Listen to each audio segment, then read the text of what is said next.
What to you stands out most as a time that you really saw a community bounce back in a way that really was moving to you? So that this actually goes back to the question you just asked. Time and again, especially in crisis and disasters, I know many of your listeners are familiar with the National Voluntary Organizations Active in Disasters. That Mhm. is a national network of about 70 plus nonprofit and private sector partners and others committed to making sure, in the United States at least, that there's a concerted effort that emphasizes coordination, collaboration, cooperation, and communication, all in support of survivors. And that network, right, there's also 50 plus state and territory VOADs.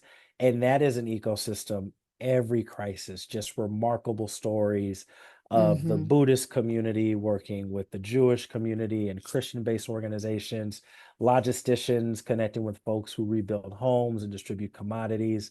Since being at the United Way Worldwide is a member of the National VOAD as well, but it's Mhm. been moving to see how organizations like United Way, Red Cross, Feeding America, Team Rubicon, U.S. Chamber of Commerce Foundation, while not a member of National Void, a big supporter, the ways in which, right, we rally around that individual that was courageous enough and was willing enough to say, despite the disruption that I face, I want to be there for my neighbors. But what's fundamentally true is there are always going to be people that stand up and stand out.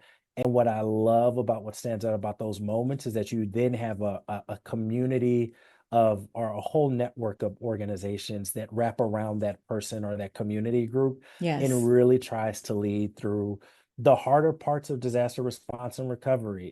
You have a lot of folks that, 2 to 5 years after the cameras leave and the donations slow down, it's still the will of the people that are going to help Mhm. find the solutions that are next. And it takes that ecosystem of groups that always, remind me that ultimately the way that you bounce forward isn't just through having infrastructure from a physical place and part, Right. but you need that social infrastructure invested in as well. Absolutely.